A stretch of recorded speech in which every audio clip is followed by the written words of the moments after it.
오늘 말씀 베드로전서 1장 18절에서부터 19절 말씀, 그리스도의 보배로운 피라는 제목으로 여러분들과 함께 은혜를 나눠보고자 원합니다.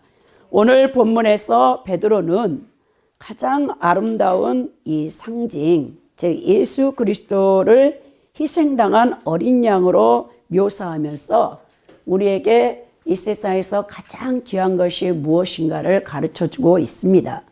베드로는 그의 편지 수신자들이 대속함을 받았다라고 말씀하고 있는데요. 여기서 대속함을 받았다라는 것은 풀려났다는 것이죠. 이 풀려났다는 뜻은 어떤 사람이 기둥에 묶이거나 말이 어디 말뚝에서 묶여서 풀려났다는 그런 뜻이 아니라 법적 속박에서 풀려나 자유롭게 되었다, 칭의를 말하고 있는 거죠. 이것은 종살이하던 노예가 법적으로 해방되어 자유롭게 된 것을 비유한 것을 보게 됩니다. 오늘 베드로 사도는 사실 우리가 예수 그리스도를 믿기 전에 우리는 헛된 행실, 어리석은 자들, 조상의 여러분 그 헛된 행실을 물려받은 존재라는 것이죠. 아담의 원죄로 인해서 우리는 이 죄를 지을 수밖에 없는, 그것도 한두 가지 죄가 아니죠.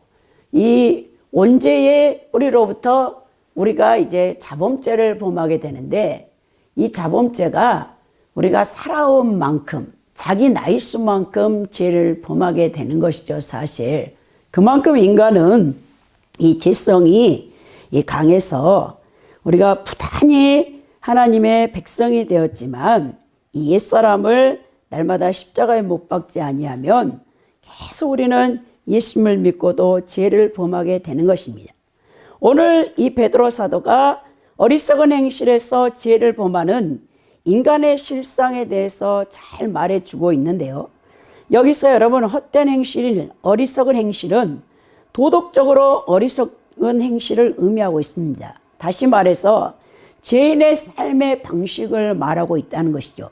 하나님께서는 죄인의 삶의 방식을 어리석은 것, 헛된 것으로 보신다는 겁니다. 그렇다면 왜 죄인의 삶의 방식이 어리석은가에 대해서 우리가 한번 살펴보아야 되겠죠. 첫 번째로 죄인은 하나님을 생각하지 않기 때문에 어리석다는 것입니다.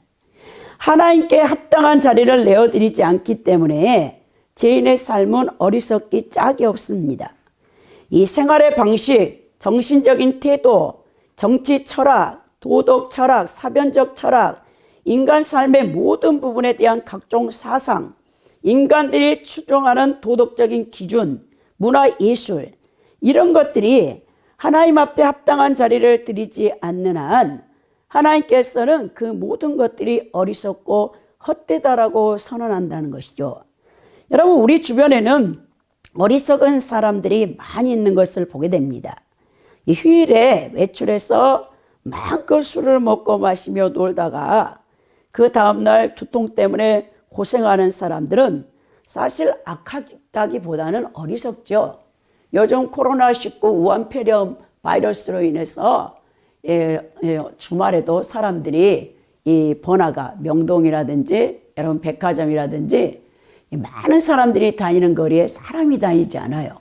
그래서 이제 장사하는 분들이 너무나 이제 경기가 힘들다라고 이 방송에서 나오는데, 자, 그 많은 이제 죄를 범하고 돌아다녔던 사람들이 집안에서 꼼짝을 안 하는 가운데 있는데, 사실 전염병도 하나님의 구원과 심판이 여러분 양면에서 이루어지고 있다는 것을 우리가 기억해야 된다는 것입니다.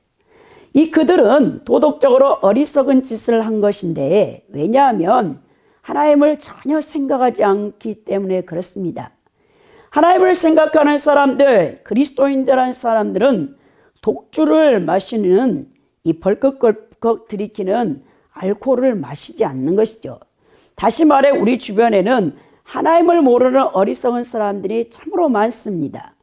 여러분들이 전도하기를 원한다면 이 전도에 열심을 내겠다는 동기에서 많은 그리스도인들이 예수를 믿지 않는 사람들을 사악하고 비열한 죄인으로 몰아갈 때가 많이 있습니다. 그러나 여러분, 이 세상에 많은 사람들이 다 사악하고 비열한 사람들이 아니에요, 여러분. 죽어서 영원한 지옥에 떨어질 사람들 중에는 이 땅에 예수님을 믿지 않지만 참으로 예의 바르고 친절하고 호의적이고 우리 그리스도인보다 더 사랑과 또 나눔을 실천하는 사람들이 있다는 것을 여러분은 기억해야 된다는 것이죠. 그런 사람들은 굉장히 착하고 사려가 깊기 때문에 여러분들이 만일 그런 이웃들을 만나게 된다면 굉장한 만남의 축복을 받게 되는 것입니다. 하지만 그들은 하나님을 생각하지 않고 살아갑니다. 그들의 삶의 방식이 어리석은 이유는 그들의 삶 속에 하나님이 계시지 않기 때문입니다. 하나님 없이 자신의 여러분 그 이런 또 도덕 윤리적으로 산다고 해서 그 사람이 예수님 없이 구원받는 수 없다는 것을 우리는 너무나 다 잘 알고 있다는 것입니다. 그들의 도덕 수준이 우리 믿는 그리스도인들보다 더 높은 사람도 많아요. 특별히 학교 선생님 출신들은 예수님을 믿지 않아도 굉장히 여러분 도덕적으로 윤리적으로 바른 분들을 보게 됩니다. 하지만 그들의 공통점은 하나님을 생각하지 않고 산다는 거죠. 성경은 그들의 삶의 어리석은 삶이 이성을 무시하고 사는 삶이라고 가르치는데요. 이 이성은 의와 많은 밀접한 관련이 있어요. 이 그리스도의 철학자 하면 여러분들은 플라톤을 생각할 것입니다. 여러분 소크라테스의 제자인 플라톤과 아리스토텔레스를 통해서 인간 이성을 신으로 놓고 인간 철학이 발달했는데요. 이 플라톤이 무슨 얘기를 하느냐? 당연히 이야기하지만 모든 사람들은 올바로 행동하기를 원한다. 그런데 문제는 무엇이 옳은 행동이냐는 판단의 문제에서 사람들이 실수를 한다라고 가르쳤던 것을 보게 됩니다. 이 이대한 그리스 철학자의 기본 사상 중 하나는 사람이 이성을 무시한다는 것이었습니다. 그리스 철학자들은 이성을 신의 자리에 놓고 이성에 반하는 삶을 사는 자들은 어리석은 자들이라고 규정을 했던 것을 보게 되는데요. 그러나 그리스 철학자들이 모르는 것이 있는데 인간 이성은 아담의 원죄로 인해서 타락했습니다. 인간의 타락한 이성과 부패한 양심의 판단에서 나오는 일반적인 도덕과 일반 윤리는 이 자연덕으로서 우리 사람들에게 하나님이 요구하시는 이 성경적인 윤리, 초월적인 덕을 만들어내지 못합니다. 인간의 이 사회 규범을 통해 인간 사회를 파괴하지 못하도록 여러분 일반 윤리와 도덕에서 울타리를 쳐놓았지만 인간은 타락한 이성과 부패한 양심을 통제하지 못하는 자기 안에 타락한 욕망과 탐욕이 있기 때문에 여러분 그것은 쉽게 무너져 내린다는 것이에요. 우리 인간이 학문을 많이 통해서 우리가 어릴 때부터 아이들이 이 학교를 가서 인성교육을 받게 하는데 여러분 요즘 사건의 주범들을 보면 이 지능범들이 굉장히 많은데요. 이 지능범들이 이 명문대 출신들이 많아요. 근데 이 사기꾼이고 이 사람들이 사람을 죽이는 것을 아무렇지도 않게 여긴다는 거예요. 그건 무엇입니까? 여러분 학교에서 배운 지식이 이 지식이 많으면 사람들은 교양이라고 생각하고 지성이라고 착각을 하는데요. 이 많이 배운 지식들이 사실은 여러분 이 하나님을 모르면 그것을 가지고 오히려 다른 사람들을 해치는 악한 짓을 서슴없이 하게 된다는 것을 우리는 또 간과해서는 안 된다는 거예요. 어떤 일을 행하려는 사람이 이런 방법으로 할 것인가 저런 방법으로 할 것인가 이 고민을 하는 경우를 우리가 예로 한번 들어보자면 이런 방법은 잘못되었고 저런 방법이 옳다면 이성은 언제나 저런 방법 편에 설 것입니다. 이 잘못된 방법을 선택하는 것은 합리적이지 않기 때문에 그렇죠. 베드로 사도에 따르면 하나님을 무시하고 사는 것은 어리석고 불합리한 삶인데 이런 이성과 역사의 도덕적 교훈을 무시하기 때문이라고 말하고 있습니다. 여러분 어떤 사람들은 늙어 꼬부라진 노인이 두꺼운 안경을 쓰고 구식 여러분 깃털 펜을 들고 도덕적 훈계를 써내려가는 것이 역사라고 조롱하기도 하는 것이죠. 물론 역사라고 해서 항상 정확한 것은 아닙니다. 언젠가 여러분, 이 무신론자인 볼테르가 프랑스의 유명한 철학자잖아요. 역사는 죽은 자들을 상대로 거짓말을 만들어내는 것이라고 말했습니다. 하지만 이것은 냉소주의자의 말입니다. 사실 우리는 역사를 통해서 많은 것을 배울 수가 있죠. 여러분, 자연과 그리고 인간의 양심과 역사는 성경은 특별 계시지만 일반 계시로서 하나님이 존재하신다는 것을 보여주는 것이죠. 그것들 중에 여러분 정말 의로운 것, 더 나쁜 것, 우리가 역사를 통해서 배우는 게 뭡니까? 의로운 것이, 선한 것이 언제나 악한 것보다 더 좋다.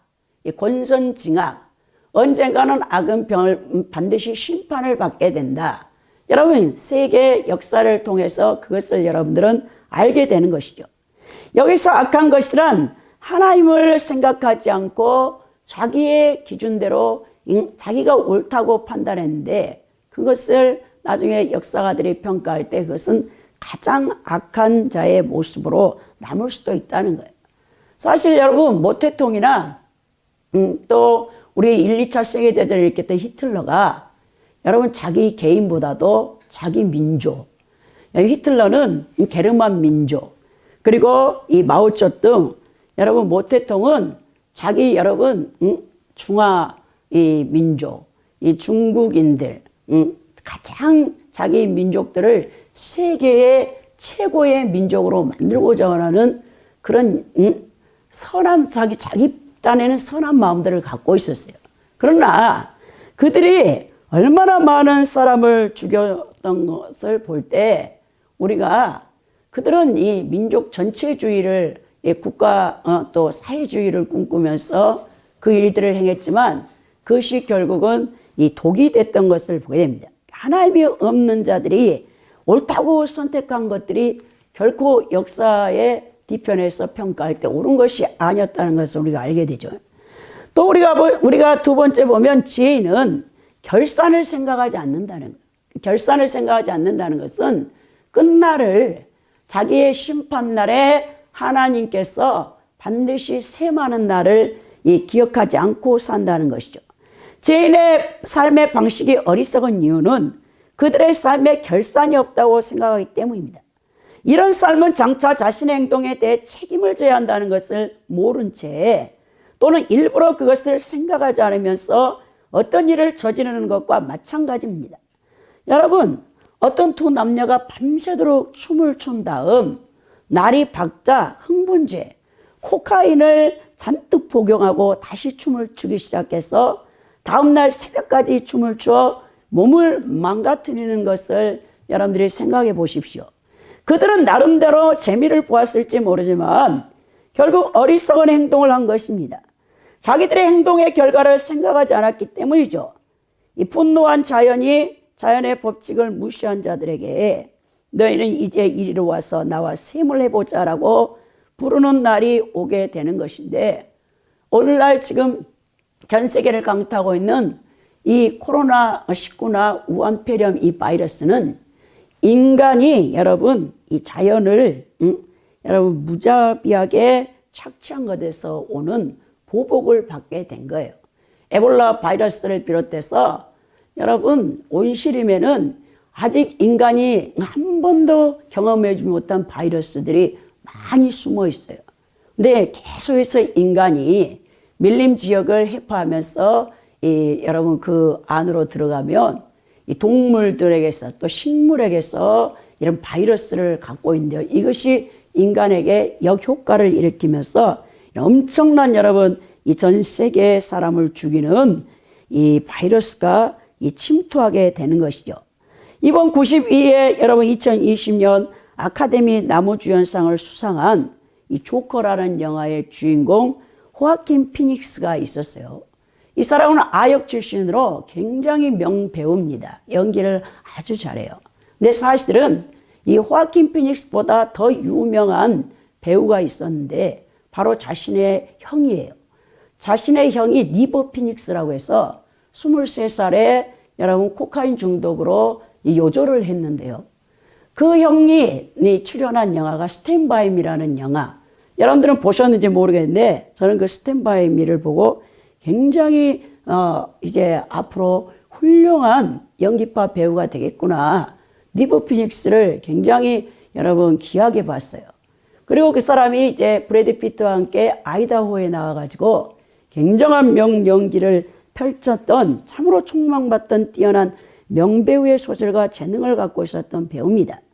그런데 비극적인 것은 리버 피닉스 또 호아킨 이 피닉스의 집안에 가정이 굉장히 형제들이 6명이고 사이가 좋아요. 근데 가장 문제는 뭐냐? 아버지가 문제였어요. 아버지가 알코올 중독자에다가 가정 폭력을 휘두르는 사람이었습니다. 그래서 여러분 이제 미국 헐리우드에서 아역 배우가 성인 배우로 성장되어져서 명배우가 되는 것은 90% 이상 여러분 대부분은 그렇게 될 수 없다는 거예요. 왜냐하면 도중에 전부 코카인이나 알코올 중독이나 잘못된 길을 가서 결국 아역 배우로서 촉망받던 사람들이 여러분 일찍 요절하거나 죽게 되는 것이 이제 기정사실인데 리버 피닉스도 어릴 때부터 장남으로서 아버지가 가정생활을 책임을 지지 않으니까 가장 노릇을 하는 거예요.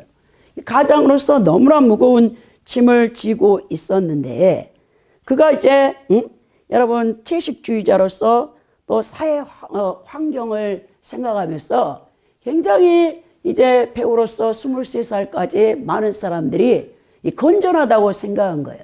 근데 이 사람이 어느 날 밤에 클럽에서 공연이 준비되어 있는 가운데 이제 참석해 있던 이 관중 한 사람하고 싸움이 붙어가지고 클럽에서 쫓아내는 가운데서 이 사람이 몇 날 며칠을 코카인을 헤로인을 먹어가지고 발작 증세로 9.12에 실려갔는데 그 자리에서 죽임을 당했던 것을 보게 됩니다.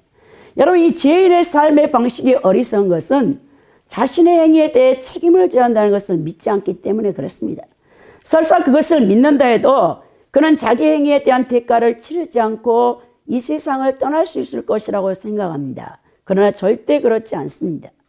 또 죄인은 보이지 않는 진짜 세계를 생각하지 않고 살아갑니다. 죄인의 삶의 방식이 어리석은 이유는 인간이 오직 하나의 세계에 속한 존재라고 믿기 때문입니다. 그러나 인간은 두 차원의 세계 속에서 공존하며 살고 있는 존재입니다. 시간과 공간이 지배하는 3차원의 물질적 세계와 물질적 세계를 초월해 있는 4차원 세계를 살아가고 있는 존재가 바로 인간이에요. 여러분들의 눈에는 4차원의 세계가 보이지 않지만 여러분들의 육신의 눈에 보이지 않는다고 해서 4차원 영적 세계가 없다고 할 수 없어요. 분명히 존재하고 있단 말입니다.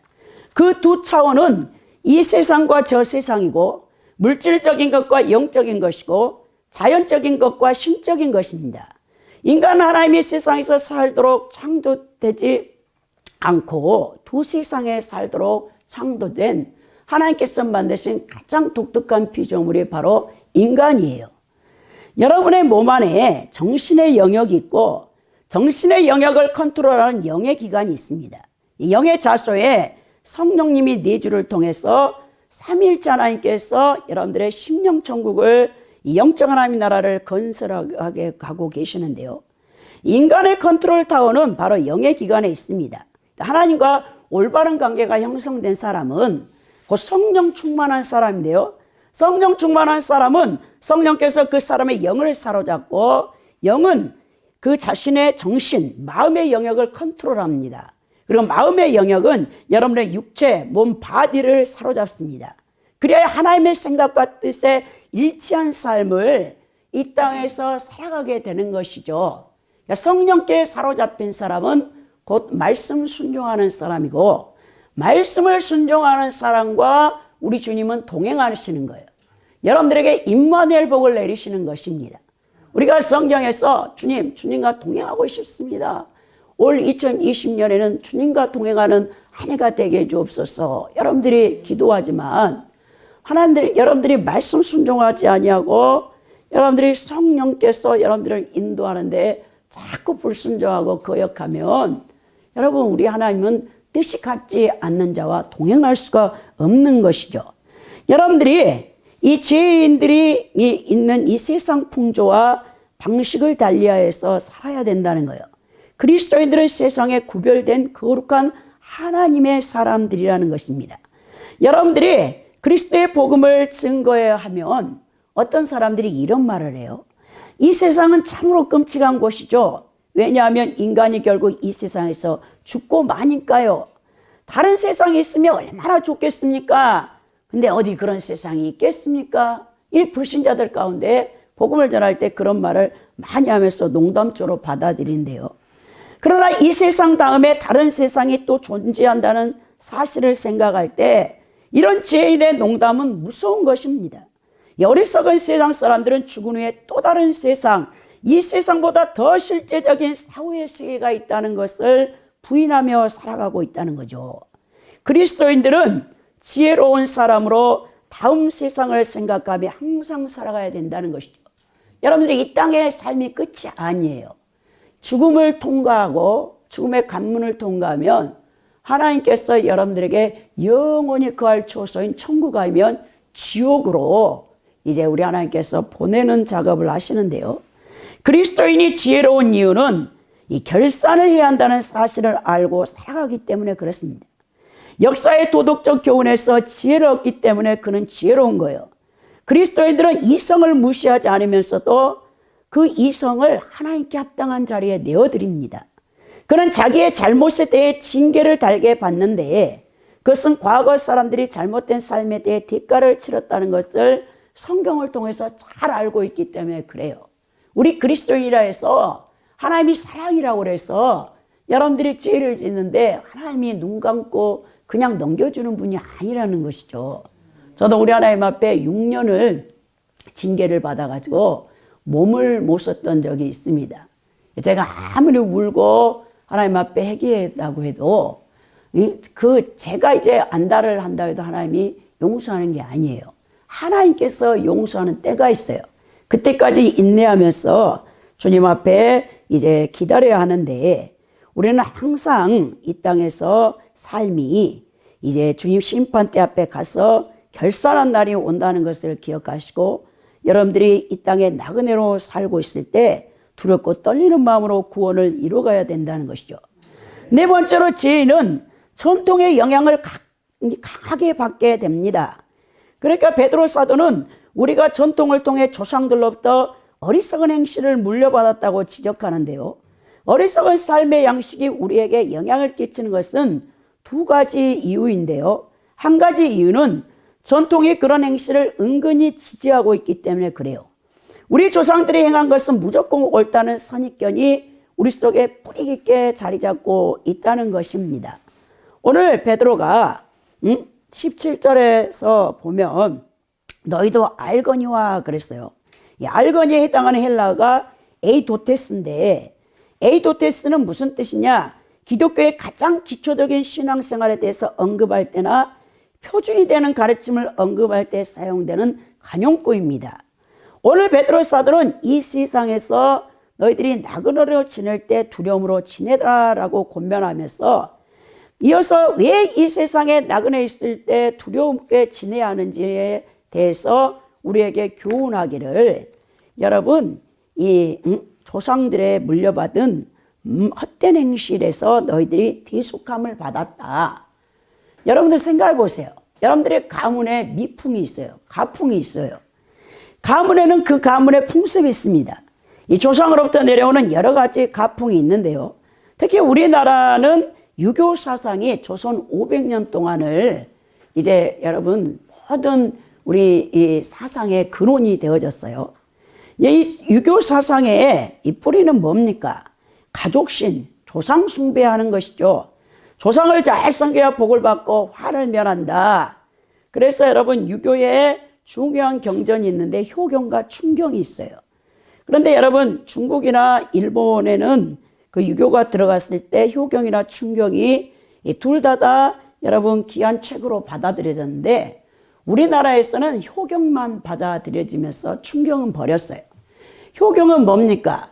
이 조상신을 잘 섬겨야 된다는 부분이고 충경은 여러분 나라의 충신으로 나라를 생각하는 그 부분이 있는데 우리 이 조선에서는 충경은 여러분 경전으로 유교 경전으로 받아들이지 않았습니다. 그래서 우리나라는 굉장히 가족신에 대한 그 뿌리가 깊어요. 효라는 개념 사상으로 들어와 있는데요. 제가 우리 교회를 개척하고 기도원과 겸하여 5년 동안 매주 화요 오후 2시마다 화요 영성 집회를 인도했어요. 그때 초교파로 여러 성도님들이 참석하여 예배를 드리고 제가 이제 기도를 해주고 했는데 한 번은 이제 이영숙이라는 장로교회 다니는 여자 집사님이 우리 집회에 참석을 했습니다. 근데 이제 그분이 굉장히 큰 이제 은혜스러운 간증을 했어요. 이 믿지 않는 집안으로 결혼을 해가지고 이 종갓집으로 시집을 간 거예요. 여러분 그래서 이제 종갓집으로 시집을 가면 제사가 너무 많은 것이죠. 근데 이제 워낙 시아버님, 시어머님이 그 유교 사상에 뿌리가 깊고 조상을 잘 섬겨한다 해서 1년에 13번 제사를 드리는데 이 장손 며느리로서 제사 때마다 시장에 가서 여러분 이제 제사 음식을 다 만드는 거죠. 그러면서 하나님 용서해 주시옵소서. 우상 숭배하지 말라고 했는데 또 우리 다 예수도 믿지 않는 집에 들어가서 이 장손 집안의 맏며느리인데 제사 음식을 안 만들 수가 없잖아요. 그리고 세월이 계속 이제 지나가면서 계속 하나님 앞에 이 제사가 끊어지도록 하나님 이것을 끊어낼 수 있도록 이 기도를 많이 했다는 거예요. 근데 이제 시아버님이 돌아가시고 드디어 이제 시아버님 제사 기일이 다가와가지고 제사 음식을 어머니가 만들으라는 거예요. 그 전까지는 이제 시어머님이 다 주관하다가 연세가 많으시니까 몸이 기운이 없으니까 이영숙 집사님 며느님한테 제사 음식을 만들라 했더니 어머니 제가 알아서 할 테니까 걱정하지 마세요 그랬다는 거예요.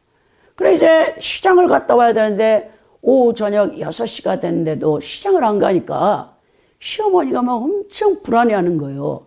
아니 그것도 꼭 밤 12시에 제사를 지내는 정통 여러분 유교 집안은 밤 12시에 제사 지내. 요즘 막 당겨서 9시도 8시도 지내는데 그런데 6시 돼서 저녁을 차려가지고 다 먹은 다음에도 그 시장 가가지고 제사 음식을 만들 재료를 안 사오니까 어머니가 막 안절부절 하시는 거예요. 그러면서 어머니 이제부터는 제가 제 방식으로 제사를 모실 테니까 걱정하지 마세요 그래. 밤 9시가 딱 되니까 이 며느님이 갑자기 상을 딱 가지고 안방으로 성경책을 갖고 들어간 거예요. 어머니가 도대체 뭘 하려나 그러게 들어가 보지는 못하고 며느리한테 다 위임을 했기 때문에 근데 갑자기 막 보혈 찬송을 부르더니 이제 혼자 예배를 드리는 거잖아요.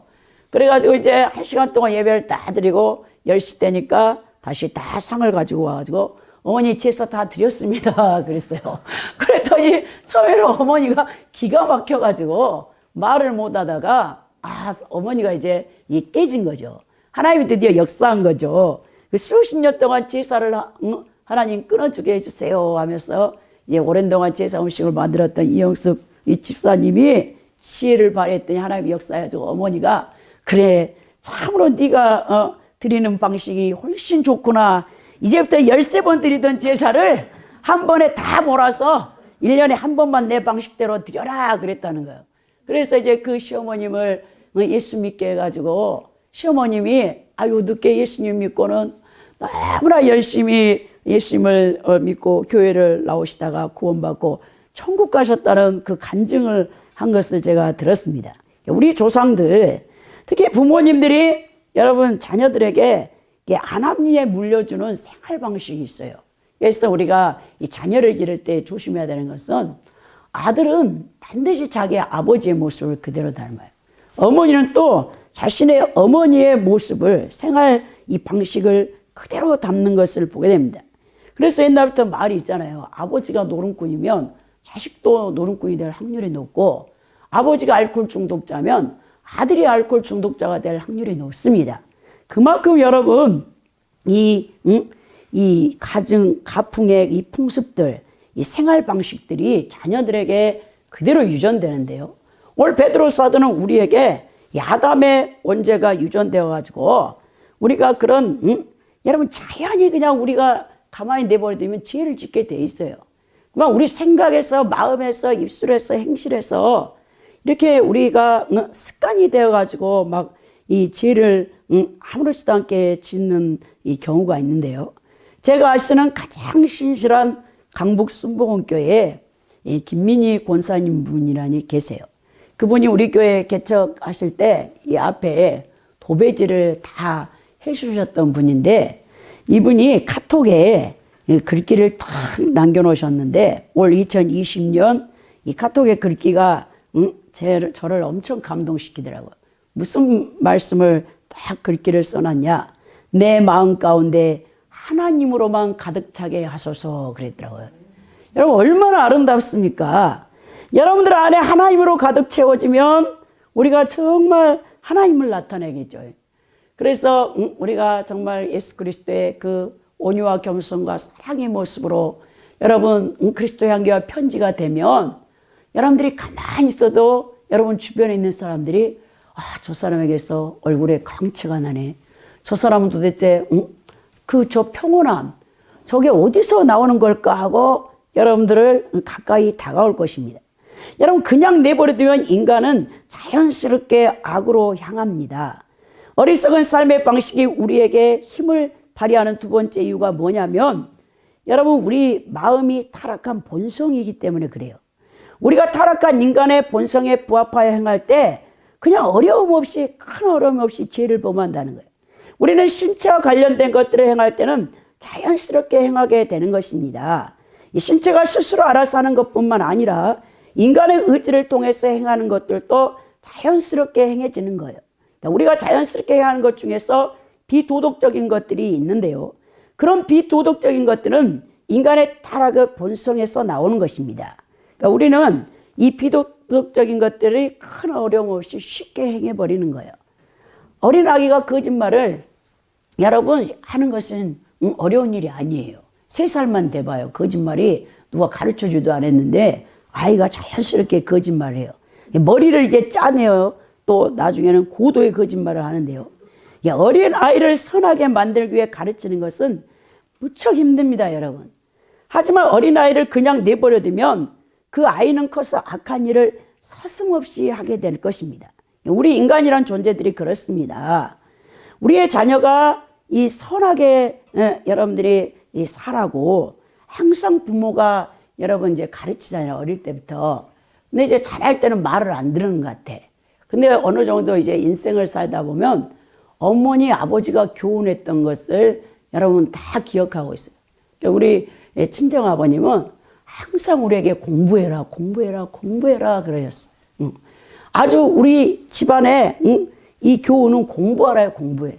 그래 우리는 아버지가 뭐 그렇다고 잘 사신 분도 아니어서 공부도 가르쳐주지도 않았는데 우리 자녀들에게는 아버지가 할 때부터 공부해라, 공부해라, 공부해라 이거를 완전히 심어줘가지고 우리는 평생 공부를 해야 된다. 그 생각을 우리 8 형제는 다 갖고 있어요.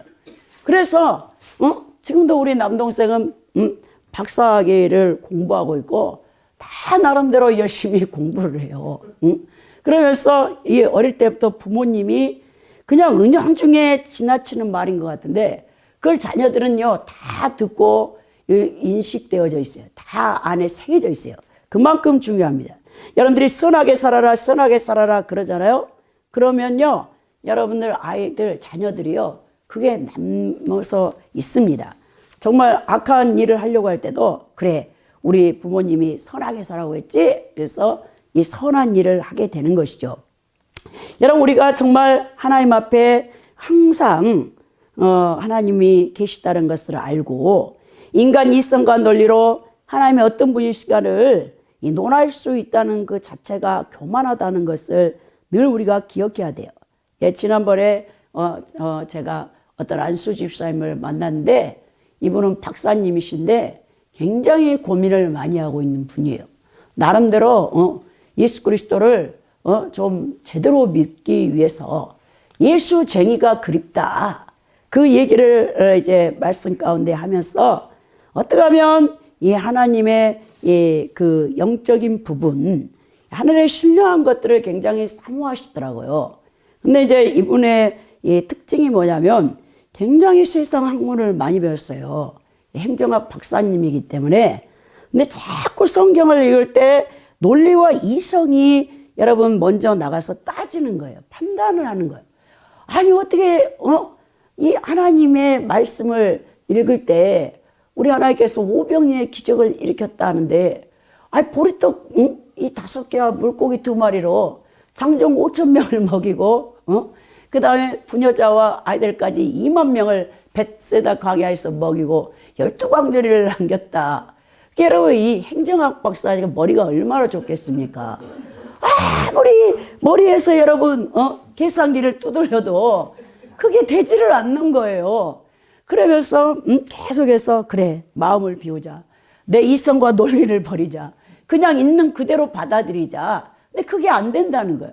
그래서 굉장히 고민을 많이 하면서 내가 이 많이 배운 학문으로 인해서 하나님의 이 말씀이 계시 또 영감을 받은 그 초월, 내가 알지 못하는 하나님의 기적과 신비의 이 세계가 있는데 자꾸 제 이성과 논리가 저의 믿음 생활을 방해합니다. 이걸 어떻게 극복하면 좋겠습니까? 라고 엄청 이제 고통을 많이 이제 고민을 하고 있는 분을 만났습니다. 여러분 우리가 이 로마 카톨릭이나 우리 개신교에서 신학의 다리를 놓았던 기초를 놓았던 5세기의 어거스틴이라는 아우구스티누스가 어느 날 바닷가를 거닐다가 하나님 당신은 누구십니까? 신존재 계속해서 하나님 앞에 질문을 하고 있었어요. 그러다 바닷가를 거닐다가 어떤 소년이 이 모래성을 쌓고 있는 것을 보았습니다. 이 소년이 쌓아놓은 모래성이 저 멀리서 밀려오는 파도가 와서 갑자기 다 쓸어가는 거예요. 흔적도 없이. 근데 그 장면을 보고 있던 어거스틴을 보고 그 소년이 씩하고 웃더니 순식간에 소년이 사라진 거예요. 깜짝 놀라가지고 어거스틴이 소년이 어디 갔을까라고 찾는데 보니까 하늘에서 음성이 들려오기를 너의 이성, 머리로 어떻게 나를 다 이해하고 파악할 수 있겠느냐라고 하나님의 음성이 들려온 것이죠. 여러분 로마 가톨릭 교회의 모든 교리를 완성했던 토마스 아퀴나스가 여러분 신학 대전 대단한 사람입니다. 사실 천재 중에 천재예요. 5살 때 여러분 어거스틴 수도에 들어가서 일생 이제 여러분 이 신학을 이제 정립하고 그런 사람인데 49살에 심장마비로 죽었거든요. 근데 이 토마스 아퀴나스가 성경 구절을 한 구절도 넣지 않고 여러분 막 800페이지, 1000페이지 되는 책을 써요. 아리스토텔레스의 여러분 철학을 가지고 기독교를 그걸로 변증하는 거죠. 대단한 천재적인 사람인데 여러분들이 중세교회사를 배우면 토마스 아퀴나스에 대해서 배우게 되는데 그가 이제 신학대전을 완성하지 못하고 죽게 되는 것입니다. 왜냐? 항상 6시면은 미사를 드리러 이제 성전으로 나아가는데 어느 날 여러분 토마스 아퀴나스가 예배를 미사를 드리러 갔다가 진짜 하나님을 만난 거예요. 지금까지는 사변적으로 아리스토텔레스의 논리학을 가지고 계속해서 하나님의 그 존재를 막 여러분 변증하고 그랬던 사람이 진짜 하나님을 만나니까 자기가 그렇게 집필했던 그 모든 저서가 아무것도 아니라는 것을 깨닫고 입을 다물어 버렸어요. 그리고 펜을 놔버렸어요. 막 지혜자들이 스승님 빨리 이 신학대전을 완성시켜야죠. 왜 안 씁니까? 그러니까 토마스 아퀴나스가 나는 더 이상 펜을 들 수 없다 그랬어요. 여러분 진짜 우리 머리로만 알고 있는 하나님을 여러분들이 만나면요. 하나님 앞에요. 여러분들은 꼬꾸라질 수밖에 없습니다. 수많은 지성인들이 수박 거달기식의 성경 구절을 인용하여 하나님이 누구신지를 밝히려고 합니다. 그러나 그들이 성령께서 주시는 지혜와 계시의 정신을 받지 않고는 다 사변적이고 관념론적인 머리로 하는 하나님, 사변적인 하나님을 지필할 수밖에 없다는 거예요. 오늘 베드로 사도가 그리스도인들은 죄악에서 해방되었다라고 우리에게 말씀하고 있죠. 그리스도인들은 타락한 삶의 방식에서 해방된 자들입니다. 속량받았다는 거예요. 그런 타락한 삶의 방식에서 건진받은 사람이요, 죄악의 올무에서 벗어난 사람이 바로 그리스도인이라고 하는데요.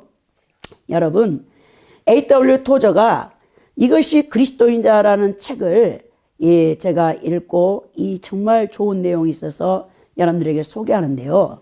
이 토저가 인용한 이 예화인데요. 참 제가 이것을 많이 깊이 생각해 봤어요.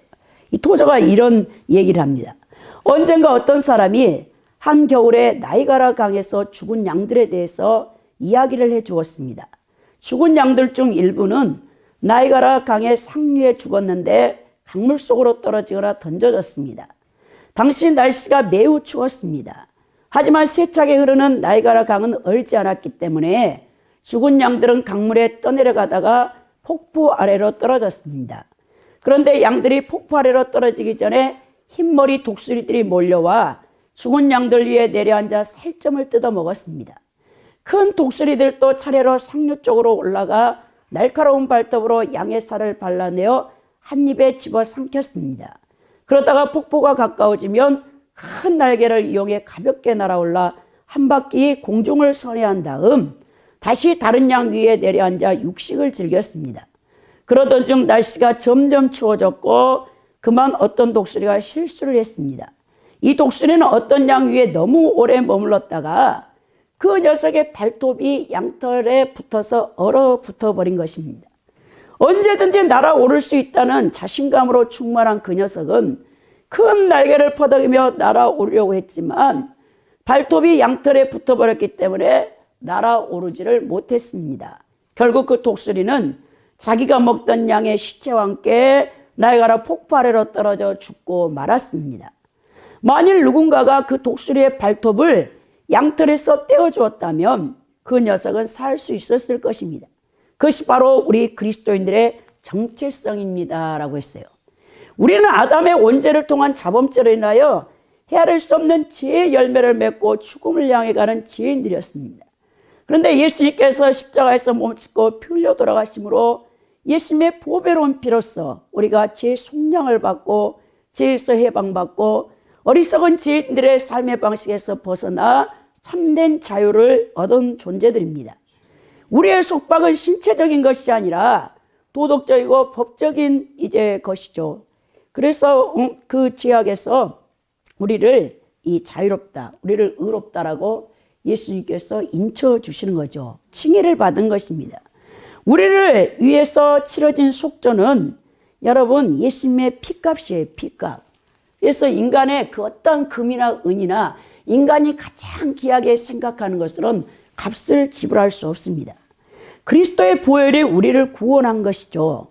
그래서 우리가 참으로 하나님 앞에 감사하지 않을 수 없습니다.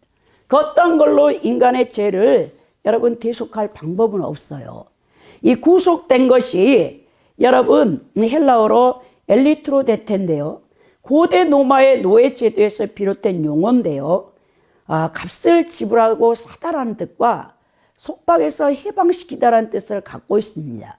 베드로는 이 수신자들에게 구속받기에 치른 대가가 세상에서 가장 귀하게 여기는 은과 금과는 좋게 비교할 수 없는 예수 그리스도의 보배로운 피, 곧 하나님의 피로서 우리가 제사함을 받았다고 말씀하는 것이죠. 그러면서 우리에게 제사함 받은 자들은 어떻게 살아야 되는가? 그 예수님의 피는 오직 흠없고 점없는 어린 양의 피라고 했어요.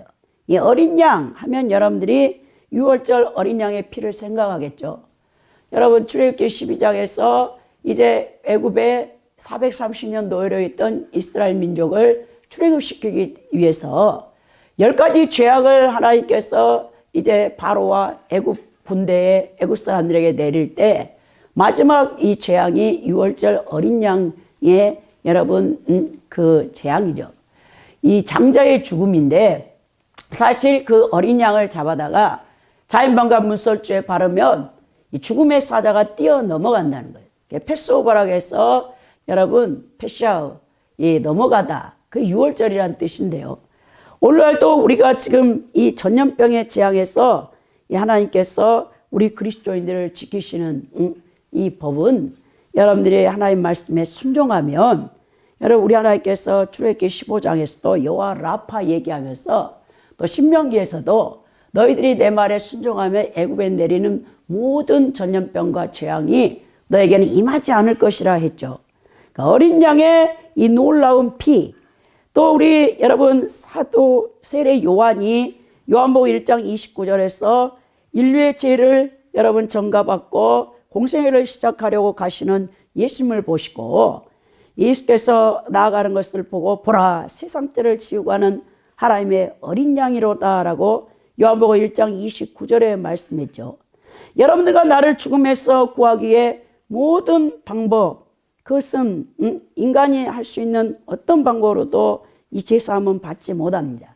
그러나 여러분 평균적 최고의 사람 속에 있는 1.5 갤런 정도의 피, 갈릴리 지방에서 나사렛 예수 그리스도의 몸 아래 흐르던 피, 만일 그 피가 십자가에서 흘러지지 않았다면 우리는 구원받을 자가 한 사람도 없다는 것입니다. 그래서 예수님께서 내가 다 이루었다라고 돌아가시는 것을 보게 되는데요. 사실 우리가 영원토록 할 말은 예수의 피밖에 없어요. 찬송가 252장 나의 죄를 씻기는 예수의 피밖에 없네. 그 찬송을 여러분들이 이제 집에 있을 때든지 또 혼자서 길을 갈 때든지 그 찬양을 계속 불러보세요. 진짜 예수님 피밖에 없어요. 제가 여러분들에게 여러 번 간증했잖아요. 저 유럽 독일의 그 브레멘이라는 곳에 이제 성령교회라는 곳이 있어요. 거기 김학영 선교사님이라는 분이 사역을 하고 있는데 그분이 원래 중학교 때부터 이 백혈병 종류의 여러분 난치성 희귀병을 앓았습니다. 그래서 중학교 3학년 때 발병돼서 의사 선생님이 절대로 너는 결혼을 해서는 안 된다. 결혼을 해서 만약 아이를 갖게 되면 100% 치사율이래. 왜요? 이 혈소판 수치가 우리가 최소한 5만에서 10만 정도 돼야 여러분들이 손을 탁 베었다든지 다쳤잖아요. 피가 막 출출출 나잖아요. 그게 이제 지혈될 수가 있는 거예요. 혈소판 수치가 낮으면 여러분들이 상처 나면 피가 멈추질 않고 그 피를 다 쏟고 죽는 건데요. 그런 병에 걸리신 거예요. 그러니까 이 김학영 선교사님이 어릴 때부터 악착같이 공부하는 거예요. 왜? 나는 시집도 못 가고 앞으로 아이도 낳지 못하기 때문에 오직 하나, 나는 공부를 열심히 해서 정치인이 돼야 되겠다. 그 꿈을 갖고 우리나라의 유명한 이제 명문대에 정치 외교학과를 나오시고 베를린 대학에 이제 박사학위를 받으러 거기에 이제 가신 거예요. 근데 거기 이제 베를린에 있는 순복음 교회에 참석하게 돼서 성령을 받고 완전히 거듭난 다음에 그 정치가로서의 꿈을 졌고 이제 예수님의 사역자가 된 거죠. 주의 종이 된 거예요. 근데 그 같은 신학교에 이용만 선교사님이라고 우리 김학의 선교사님은 키도 크고 멋진 분이에요. 168cm에 아주 인물도 뛰어난 분입니다. 근데 남편 이 목사님은 굉장히 키가 작으세요. 그런데 우리 김학영 선교사님과 같은 이제 신학교 동기인데 마음에 들어가지고 데이트를 신청했는데 이제 김학영 선교사님은 결혼할 수 없기 때문에 거절을 했어요. 근데 어느 날 눈이 많이 오는 겨울날에 이 베를린 지역에 눈이 오면 엄청 쌓인다는 거예요.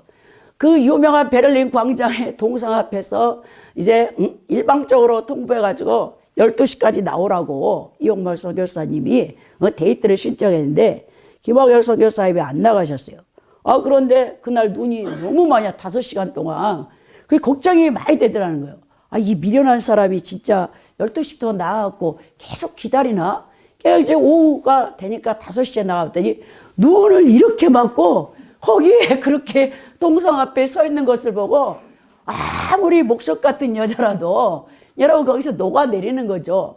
그래서 눈물이 핑 돌더니 저런 남자 같으면 나를 지켜줄 수 있겠다 해가지고 그때부터 데이트를 이제 신청을 받아들여갖고 결혼을 하셨어요. 근데 또 우리 하나님이 축복을 하셔갖고 아이를 갖게 된 거예요. 그게 너무 이제 두려운 거죠. 중학교 3학년 때부터 혈소판 수치가 1000밖에 안 돼가지고 만약에 아이를 낳아서 출산하게 되면 여러분 그 출혈이 멈추지 않으면 죽는데, 그러니까 10달 내내 두 분이 손을 잡고 하나님 도와달라고. 그래가지고 이제 진짜 10달 아이 출산할 막달이 되니까 더 겁이 나더라는 거예요. 그래가지고 이제 이 아이를 낳는데 놀랍게도 다 지혈이 돼가지고 건강한 또 딸을 낳았어요. 두 분이 너무 행복하게 사는데 또 하나님께서 6년 만에 둘째 아들을 갖게 해가지고 거기도 기도를 많이 했는데 또 이렇게 출혈이 다 멈춰가지고 산모가 건강해서 두 자녀를 하나님이 준 거죠. 기적입니다. 근데 이제 5월 달이면 이제 여의도 순복음교회에 속해 있는 모든 선교사님들은 전 세계 여러분 이제 800명 정도가 선교사로 나가 계세요. 그분들이 5월 달에 선교대에 오시는데 그때 김포 여러분 공항에 선교대에 보고하려고 김학일 선교사님이 딱 내리시자마자 쓰러졌어요. 그 병이 재발한 거예요. 그때 25년 만에.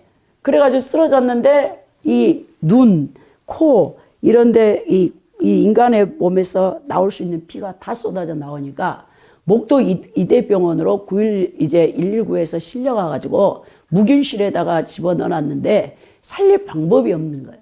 예, 피가 사반돼서 다 빠져나오는데, 근데 온누리교회 집사였던 그곳에 이 주치의가 과장님인데 그 이제 백혈병 또 그런 희귀병에 관련돼서 최고 권위자가 계셨어요. 이 성집사님이라고 그분이 맡았는데 하나님 앞에 기도하면은 계속 수혈을 시켜라 그래. 수혈. 그래가지고 이대 목도병원에 있는 모든 피를 가져다가 다 그 선교사님한테 40일 동안 쏟아 부은 거예요. 그러니까 병원 원장님이 난리가 난 겁니다. 다른 사람들은 어떡하라고. 근데 하나님께서 계속 기도하면 포기하지 마라 그래. 그래 나중에 김학영 선교사님이 40일 만에 확실히 남편분을 잘 만나야 돼.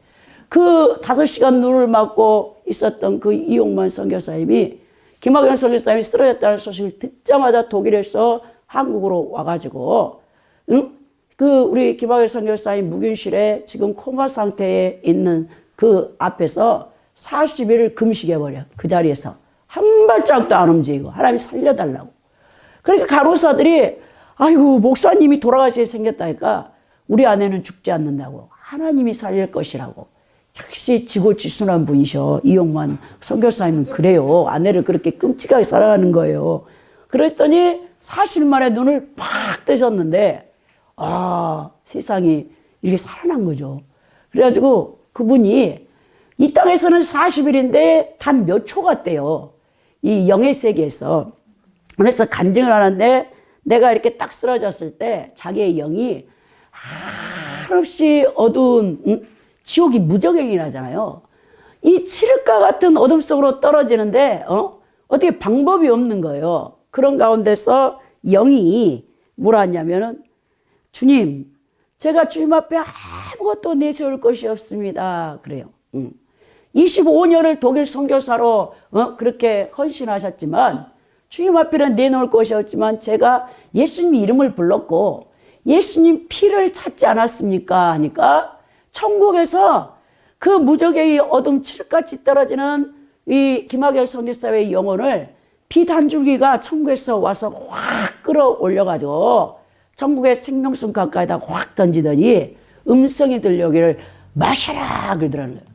이걸 뻘컥뻘컥 이 생명수를 마시니까 김학열 선교사님이 갑자기 어린아이 2살짜리로 변해갖고 머리털이나 솜털이 보슬보슬한 갓난아기가 이제 됐더라는 거예요. 그 상태에서 눈을 팍 떴는데 이 지상에서는 40일이 지나간 거예요. 그래가지고는 세상에 우리 하나님께서 어릴 때부터 정치외교학과 정치가가 되려고 국회의원이 되려고 했기 때문에 책을 너무 많이 봐갖고 그 연세에 돋보기 이만한 걸 썼는데요. 아이 하나님 나라에 가서 생명수를 마시고 온 선교사님이 안경 다 벗어버렸어. 그리고 목소리, 성대 다 터졌어. 막 귀에도 피가 다 나오고 눈에도 다 터졌는데요.